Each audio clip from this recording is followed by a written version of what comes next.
Ils ont fait l'école d'ingénieurs des arts et métiers et sont aujourd'hui chefs d'entreprise à La Réunion. Cette école a été fondée il y a plus de 300 ans et pourtant, encore aujourd'hui, c'est une de celles dont l'enseignement colle le plus aux besoins réels du développement industriel. Je vous propose tout de suite un portrait de ceux qu'on appelle les Gadzart, les gars des arts, et vous allez le voir, au-delà de leur technicité, c'est tout un esprit d'équipe et de solidarité qui les anime.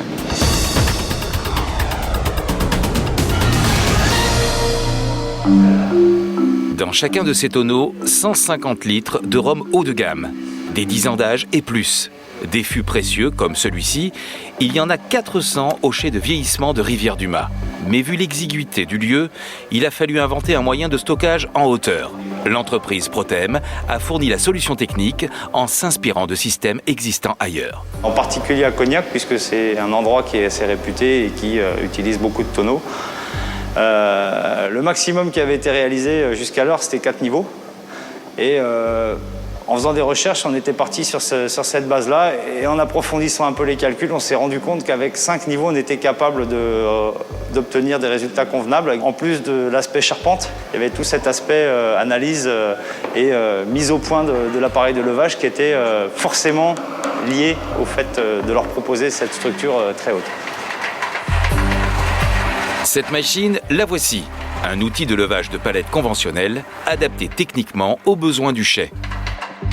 C'est un système qui est manuel, avec une manivelle standard. Le tablier qui est ici avec le bras a été complètement revu, réinséré dans le mât télescopique, qui est un mât télescopique à 3 niveaux, qui permet de monter à des hauteurs importantes. Et ici, nous avons mis au point un système de volant à inertie, qui permet aux gens, avec une poignée rapide, de monter à ces hauteurs et descendre de manière très rapide dans les phases où ça n'est pas chargé. Le système de sécurité qui a été mis au point pour assurer la sécurité du personnel qui fait la manutention et ce système de goupilles qui bascule. Donc vous voyez, avec une pression toute simple, ça nous permet de rentrer dans le tonneau. Dès que l'appareil est rentré dans le tonneau, on enlève. Et cela vient centrer exactement dans le trou réservé au bouchon.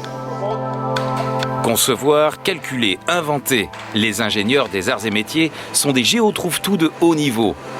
À la centrale thermique du Gol, il fallait imaginer un moyen de transport des résidus de méthanisation de la canne. On avait un problème de maintenance lourde sur des matériels à palettes. Et le remplacement de ce matériel par un matériel à bande transporteuse a permis, d'amortir ce matériel en 3 ans par rapport à la maintenance qu'il y avait auparavant, d'une part, et de diminuer de manière très forte le taux de panne qu'il pouvait engendrer. Issu de la promotion 1982 de l'école d'ingénieurs des arts et métiers de Lille, Jean-Pierre Vanouk s'est tout naturellement tourné vers son confrère Gadzart de chez Protem. Car les Gadzart fonctionnent en réseau.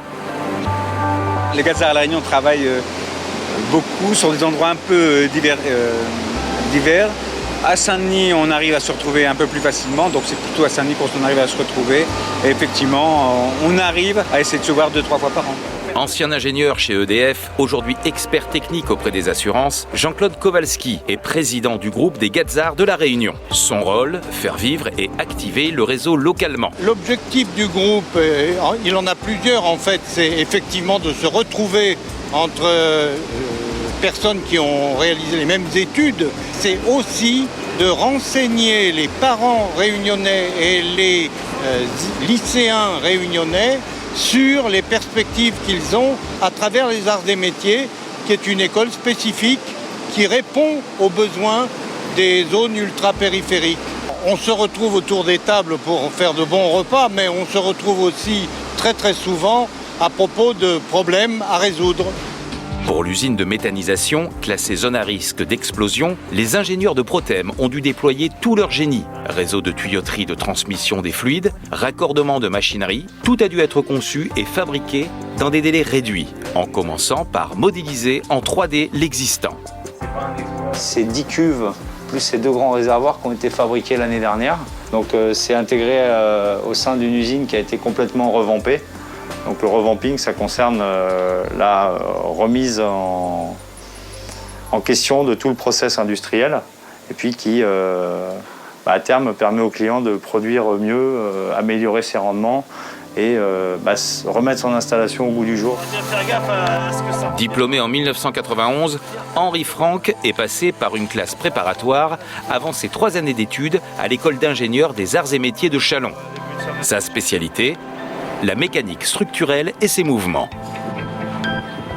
Alors ce qui nous concerne à La Réunion, c'est vrai qu'on est souvent sur des niches industrielles. On est concepteur de machines, ça nous empêche même de dormir souvent. On est assez coutumier de ce qu'on appelle le mouton à 5 pattes, donc une problématique avec une solution à apporter à la problématique.